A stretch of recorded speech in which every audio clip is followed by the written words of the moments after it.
เยี่ยมยามทางเอื้อยนางเพิ่นแต่ดนพี่น้องเนาะจะว่าครบรอบหลายปีแล้วบ่จักเนาะพากันหาอยู่หากินจังได๋ล่ะซุมื้อซุวันนี่พากันเฮ็ดเวียกหยังเอ้ยประเทศยังไปหาขุดเขียดนี่แหละขุดเขียดบ่โดยกบแลจุลุจุลานกินนี่แหละขุดเขียดขุดกบขายดอกเป็นพอขายแบบว่าพอปนพอแจวนี่ก็บ่ได้ขายอีกบ่ได้อยู่เนาะ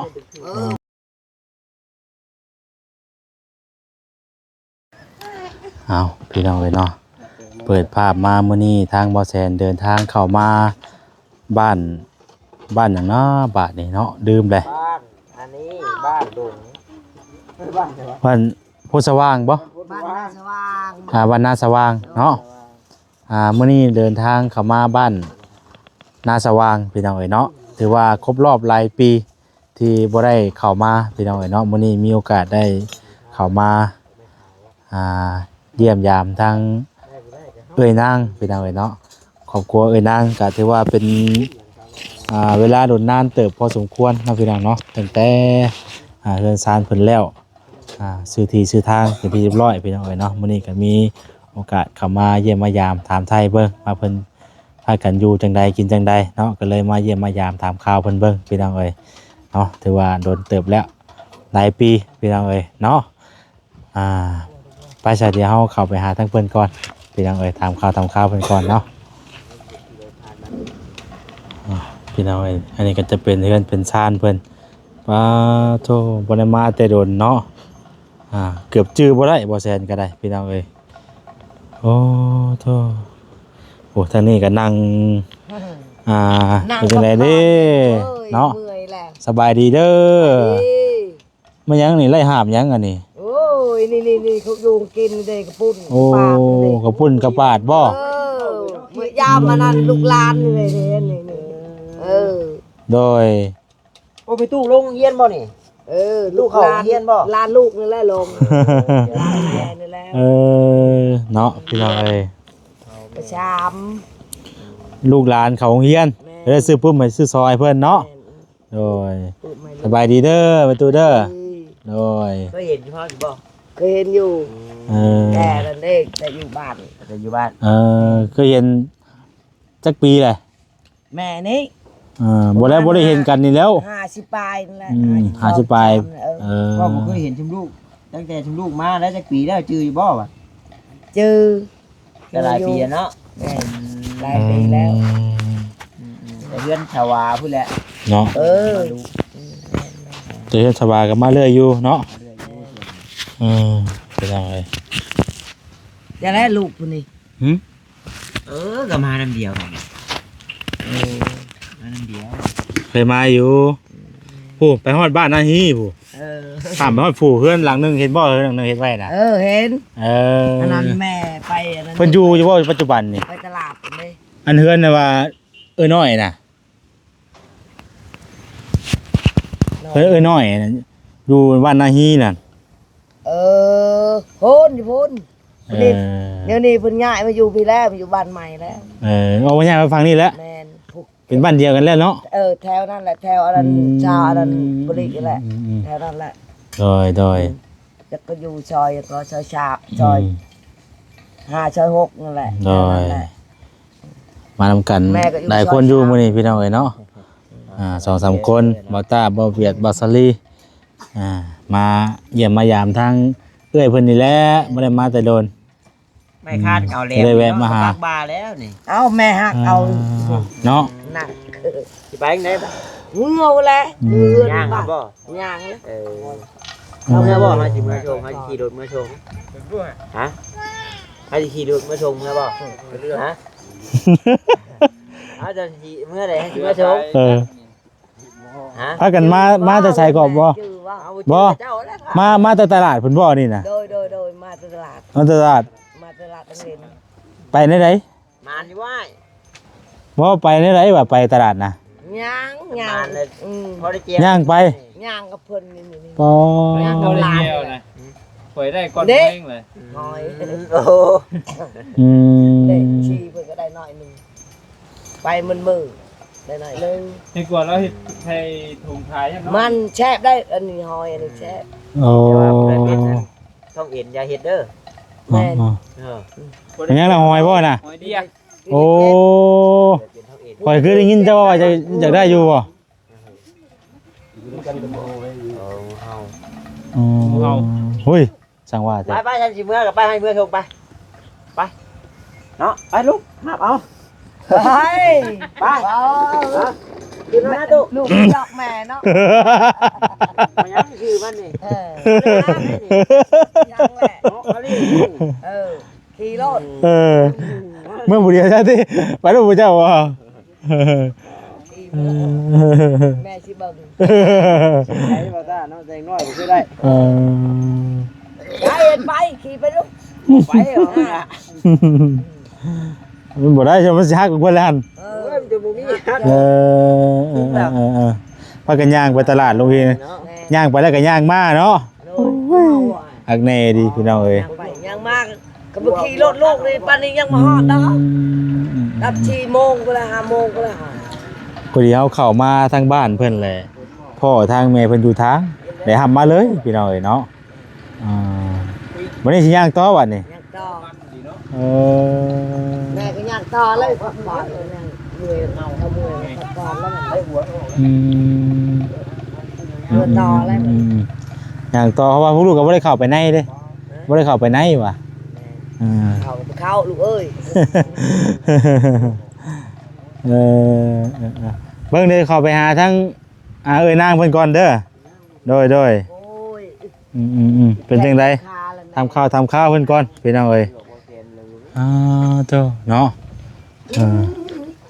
ลุงมันใหญ่งูบอกจับมาพี่ตู้ พี่น้องเอ้ย งูเห่า ตัวดีจะเจ้าบอกมือจกนุ มันขึ้นพี่กายหัวเจ้าอีก ทาง ขึ้นได้ อ้ายเพิ่นพี่น้องเอ้ยเนาะกำลังมาแต่หาอยู่หากินบ่โดยสบายดีเด้อ ครบตายได้ด้วยงู จื้อบ่แซ่นไล่อยู่บ่นี่ ธรรมดาได้ จื้อได้อยู่เนาะ ไปหามือได้หอยเนาะ สบายดีเด้อเด้อ ได้มือ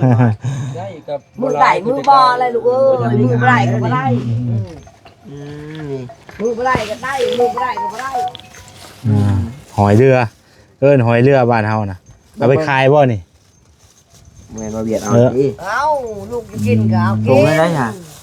ตรงเท่าไหร่จักโอ้ มันแลดได้นั่งอยู่นี่เนาะพี่มันนั่งอยู่ห่มพี่ นี่บางคนเพิ่นเอิ้นหอยน้ำลาย น้ำลาย หอยน้ำลายหรือว่าหอยวาย อ้าวมีลูกมีหลานกินหอยนี่ไรเฮ้ย เอาได้ยาเลยค่ะลูกน้อยเนาะเป็นได้ตู้กว่าชัด ไรเฮ้ย น้ำลายเฮยโอ้มีลูกมีหลานอะไรกินหอยน้ำลายเฮยรดบ่ เฉพาะแต่น้องมินี่ แบบมันคือผ้ากระถองนี่ออกมากับลูกกับไรเฮ้ยยืดแล้ว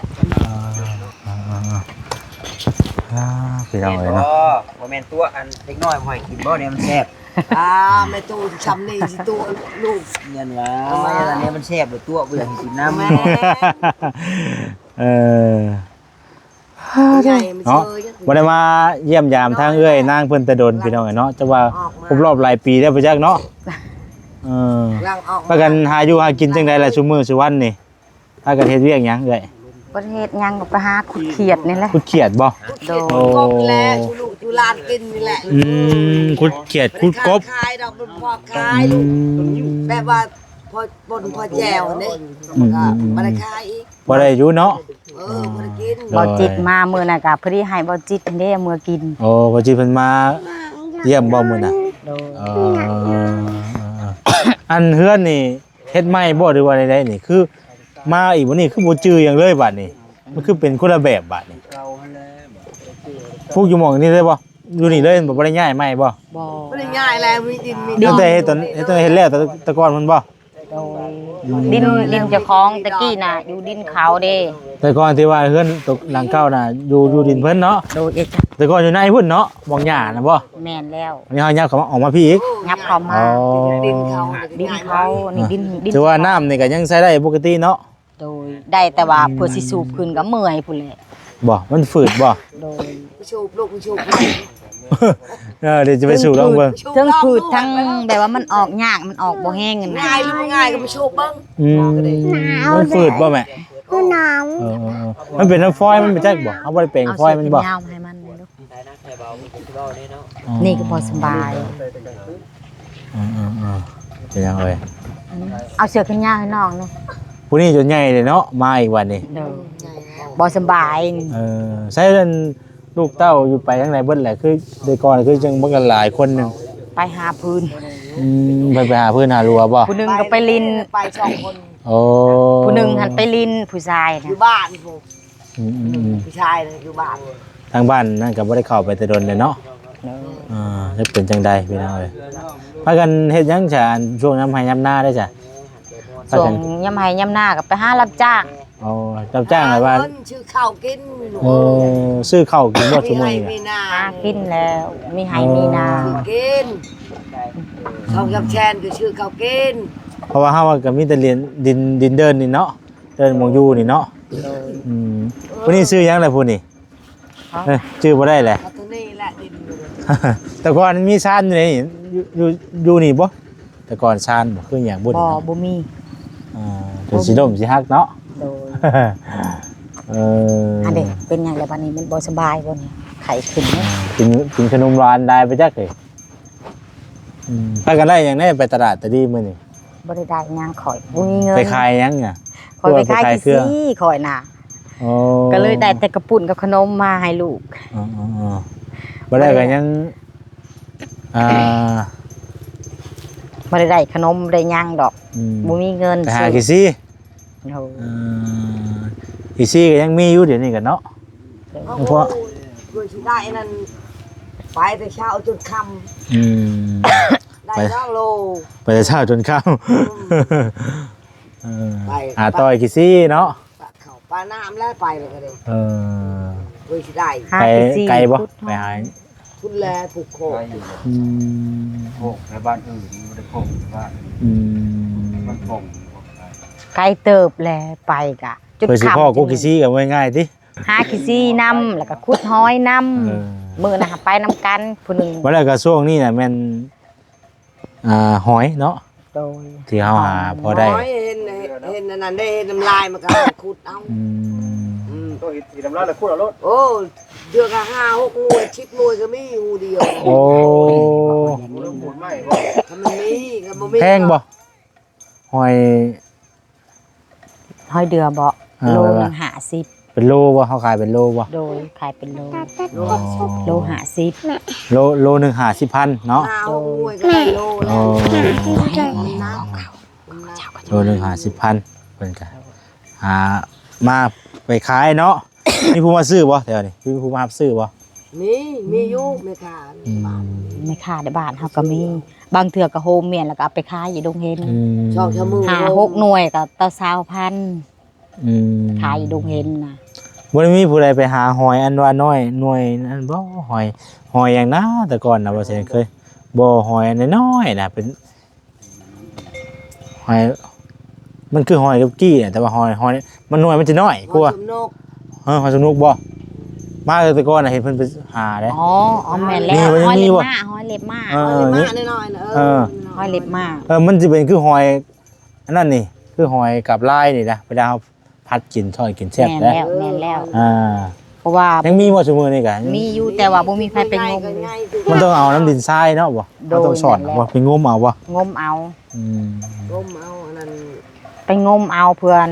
ถ้ามันพ่อบอลได้มันทีแบบหลายๆเนี่ยก็ได้อยู่ อืม ก็ได้ไว้ อืมแต่ก่อนเด้แต่ก่อนเจ้าอยู่หันตะกี้เนาะแต่ก่อนเจ้าอยู่ในเนาะ โดยแต่ก่อนอยู่นพรนะแม่ แต่ก่อนอยู่นครแม่วันนี้ ง่ายมาพี่ งานอยู่พี่วันนี้นะ โดยทิ้มอันนั้น แต่ก่อนก็อยู่บ้านมาแล้วอยู่พ่อแม่ โดย แล้วก็ง่ายมาพี่ จ้ะ งานมาอยู่ทางพี่วันนี้เนาะ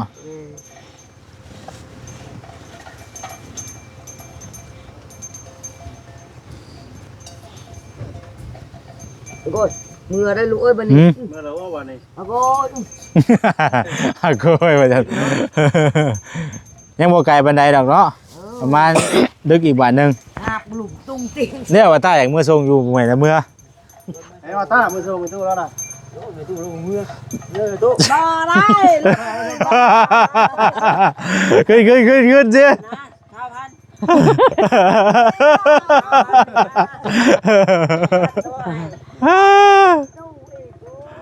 เออ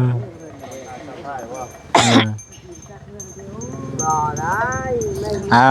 พี่ตู้โชคดีเอากินได้กำลังมาแต่หาอยู่หากินเนาะไม่เมื่อยพี่น้องเอ้ย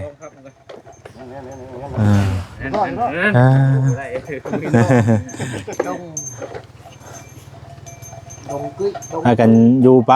เนาะนึกว่าเรามาเยี่ยมบังเอิญหน้าก็เป็นยังได้วะ คือเก่า มาแต่โดนอายุหากินคือเก่าปกติเนาะ โดยคือเก่า เดือดก็ ต้องเจอเก็ตอวกาศด้วย กำลังเฮ็ดหัวอ้อมไว้เนาะ โดยเฮ็ดแต่ปีกายนี่แล้วบวช2 ปีนี่แล้ว 2 ปีแล้วบ่ โดย มีแผนว่าสิพากันเฮ็ดหยังสักบัดนี่น้ำพุน้ำสวนนี่สิปลูกหยังบัดนี่ ก็อยากปลูกอยู่แต่มันยากมันมีน้ำ อ๋อ อยากปลูกอยู่แต่มันบ่มีน้ำ น้ำตัวนี้มันยากบ่ ยากโดยแม่นแล้ว อย ากก็เลยบ่ได้ปลูกอีหยัง ไปจะลองไปสูบให้เบิ่งดูหะลูกก่อนครับให้แม่เจ้าไปสูบน้ำให้เบิ่งนี่ลูกก่อน มาไปสูบน้ำเบิ่ง จักปีแล้วพุ่นนี่ 2 ปีปลาย ถือ สิ ว่า เข้า3 ปีแล้ ง่ายว เลยเนาะ โดย เบิ่งให้เพิ่นสูบให้เบิ่งก่อนมันสูบมันยากบ่งานออกบ่ โดยแม่นแล้วน้ำออก แต่ว่าก็พอใช้ได้เนาะเอ้ยเนาะ ใส่ได้ แต่ว่ามันฝืดๆมันบ่มันบ่ลงบ่อันน่ะเฮามันบ่มีแนวเกาะสิน่ะ ลง ลงมันบ่ โดย โอ้ อันนี้ก็ฮักพังเพหมดเลยว่านซื้อนี่ก็มือหาบเอาอยู่บ้าน พอมีน้ำใส่ต้องไปซื้อกาวแล้วก็ไปซื้อทอใหม่ ตัวนี้ฮักนะว่าได้กั อั น นนี้ เนาะ ฮัก ต้องได้ไปเฮ็ดพลอยใหม่ โดย สูบเบิ่งดู เพื่อมันสิออก น้ำมันลงบ่เนาะ เด็กออกแล้ว อันนี้ใช่นี่ว่าน้ำกินบ่ โดยใส่นี่แล้ว น้ำกินน้ำใส่ใส่นี้หมดเลย เบิ่เลยเช้ายุ่มกับเช้าอยู่โดดเนาะ โดย เวลาเช้าอยู่อันนั้นแหละก็หยุดน้ำกับหยุด บางที น้ำ เฮาสูบนี่คือเฮาสูบอยู่บ้านอันนั้นบางอันน่ะเนาะเฮาสูบไปสูบมามันก็สิไหลออกอย่างต่อเนื่องเนาะ โดยแล้ว มันก็สิไหลออกอย่างต่อเนื่องพี่น้องอันนี้แบบมันหลังคู่อยู่เนาะ โดย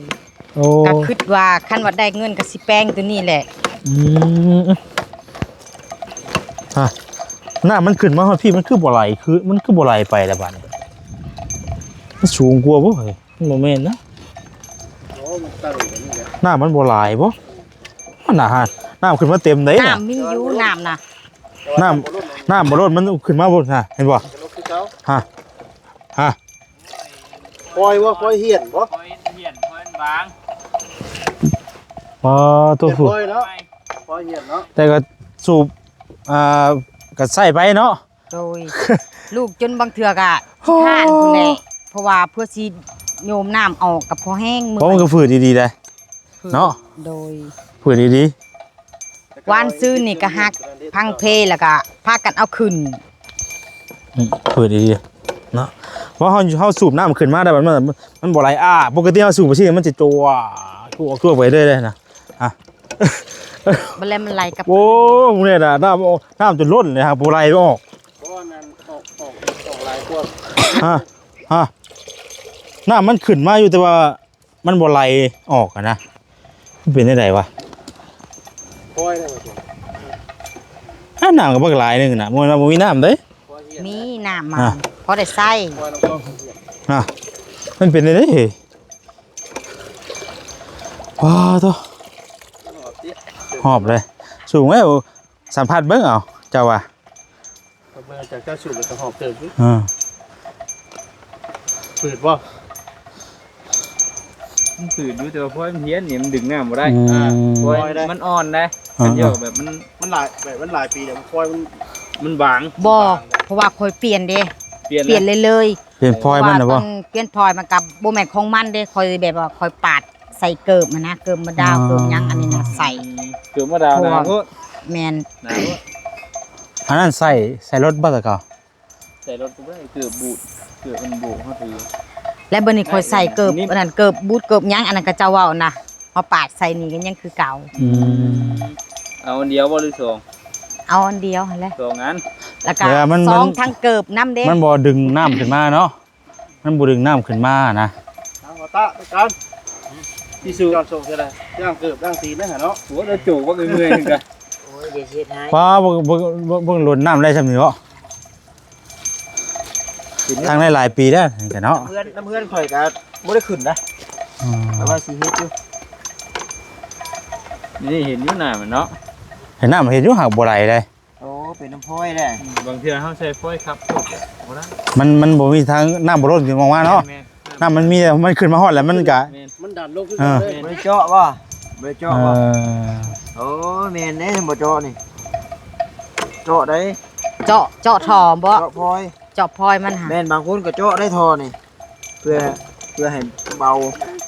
บ่ได้เจาะ ท่อบ่จำเป็นเจาะดอก ให้มันฮัก เจาะพ้อยอ่ะ เพราะปกติเฮามันก็บ่ได้อยู่เนาะ เจาะพ้อย อืม โอ้น้ำนี่แห้งน้ำแต่ว่ามันมาผีบ่แห้ง มันบ่ไหลเนาะ บ่แห้ง เสียน้ำฟอยมันบางเทื่อก็ใช้ครับโพด แต่ว่ามันต้องมีวิธีแก้ได้อยู่นี่นะ พ้อยครับ เป็นยังไงวะพ้อยครับ เจ้าสังเกตแม่บัดเจ้าดันลงในน้ำจังปูมขึ้นบัดเจ้าสิดึงเอาน้ำขึ้นมาเลยน้ำเบิดเด้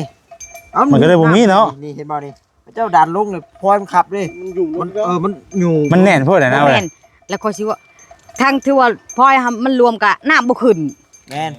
เจะลอง เอ เห็นไหม อคันเฮ็ดไป เห็นแล้ว เฮ็ดพอรวมมันน้ำบ่ขึ้นดิ น้ำบ่ขึ้นขึ้นก็ขึ้นบ่แห้ง เออ มันสิออก จัก น้อย จักอันนี่ ๆสอง สองท่อน ดึงขึ้นเบิ่งบ่ฮักจักเนาะ นี่หันบ่สาม อ๋อยันมีโอกาสเสียงฮัก อืม บ่เป็นหยังบ่ฮัก นี่ใช้ไม้นี่สู้เอา บ่ฮัก ดึงขึ้นโลดบ่ฮัก โทษกัน เพราะว่ามันฮักแล้วเฮาต่อขึ้นเรื่อย ถ้าแล้วโอ้ยบ่เฮ็ดก็ข่อยเพเนาะไหวเลย เออ ๆเพราะคันว่าอยากเบิ่งนะให้เจ้าของเฮ็ดก็ได้ อืม อย่าให้เบิ่ง อืมเนาะแต่ว่าหาวิธีแก้หลายอันหลายได้มันบ่เออปกติเฮาช่วงย่องบ่ย่องไม้มันสิตัวตัวตลอดได้ แม่นเป็นแต่ว่าคอยได้มานี่บ่เคยสบายเลย เออ ใส่ยากตลอดไหน มันฝืดเนาะ แม่น มันเป็นอันนี้บัดเวลาดึงน้ำขึ้นมาน้ำมันลง เออ เวลาอยู่น้ำมันปูม เนาะ เอาค่ะมันดึงน้ำมันลงเอาย้ำสีแหงอาศัยน้ำมันปูมขึ้นมาข้างนี่ชื่อนี่ว่านี่เห็นป่ะธรรมดาบัดคาดึงที่แล้วน้ำแหง ขาลึงวัด ปกติน่ะมันจะออก ดึงให้ลง ปกติน่ะมันจะออกนะออกขาดึงเนาะ เอาขาดึงมันหลูมน้ำขึ้นมาเด้ เออ นี่อ่า ขาลงวัด มันขาลงกับฟูอ่ะ บ่เป็นไงเราจะหาวิธีแก้เอา จะอยู่ใช่แล้วเลยได้พี่น้องเนาะ อืม เห็นแล้วบ่ ไม่ใช่ว่าน้ำในเพิ่น บ่เป็นหยัง เออเนาะ นี่เราคักลีเนาะ ผมงัว ใส่แล้ว โอ้งัวไผจะลายแท้ ใส่ นี่ แล้วมันก็ แต่งอยู่นี่ ท่อฮัก เออ มันบ่ เฮ็ดเตานั่นจะบ่เอ้ยเฮ็ดทานเฮ็ดเตาอยู่บ่ บ่มีไม้ ไม่ต้องเอาบ่มีอัน บ่มี ไม่มีตอกอะไรกับบ่มีอันนั่นเนาะ บ่มีไม้บ่มีรถอีก อ่า อยู่แบบหากินไปเรื่อย ซื้อข้าวซื้อน้ำไปเนาะ ๆโดย อืม หาพอได้กินไปวัน อ่าเนาะถ้าจะพูดได้เขาห่มพูดได้พี่น้องเอ้ยมีแต่ว่าข้างนอกเพิ่นไปหาพื้นบ่น้องหยังก่อซื้อเพิ่นน่ะบ่ ๆน้องนิง น้องนิงบ่ กับน้องอิน อ๋อน้องนิงน้องอิน โดย เพิ่นไปหาพื้นถ้าเบิ่งว่าเพิ่นมาผู้เดียวเนาะ จะว่าเลข อืม โอ้ย โดย คอยบ่เคย เอามีแต่สั้นๆแหละพี่น้องเอ้ยเดี๋ยวทางบ่แซนสิขอจบคลิปซะก่อนถ้าทางน้องหนิงเพิ่นไปหาพื้นเนาะ โดย เพิ่นไปหาพื้นจังว่าเพิ่นก็มาพี่น้องเอ้ยถ้าถามไทยเพิ่นลูกสาวจนใหญ่เพิ่นแหละเนาะ โดยใหญ่แล้ว จะคนก็ลูกเอ้ยน่ะบ่ 6 คน 6คนบ่ทั้งหมดน่ะ โดย 6ทั้งผู้นี้เนาะแต่ก่อนน่ะหาเนาะ โดย แต่ก่อนน่ะหาวันนี้6ทั้งผู้นี้เออ เกมแดงมีโลดหลายที เลยเอาพี่น้องเอ้ยเนาะเดินเพิ่นก็นี่แหละอยู่ทิศทางพอดีเลยเนาะไปมาสะดวกสบายพี่น้องเอ้ย ห้ามบริษนะไม่ตัวซื้อยังก็จะวาวลืมเลย โต ซื้อโตจำบ้าไม่ได้หรอกเจ้าน่ะแต่บ้ามาตะกี้ยังน้อยอยู่ ตอนนั้นยังเด็กแดง โดย เอาบ่เอาเพิ่นยังไปหาพื้นอยู่เนาะสิได้อยู่บ่เนาะพื้นนี่เนาะคือว่าคือสิได้ดอกพี่น้องเพราะว่าป่าหลายอยู่แถวนี้ไปสำหรับคลิปนี้จะขอตัวลาไปก่อนอยู่ดีมีแฮงบ่สุขสู่คนพี่น้องเอ้ยเนาะก็ยังบ่ทันได้กลับหรอกสิยังอยู่นี่แหละก่อนแล้วก็อีกจังน้อยจังสิว่ากันเดินทางกลับพี่น้องเอ้ยเนาะเอาอยู่ดีมีแฮงบ่สุขสู่คนเด้อสบายดีพี่น้องเอ้ย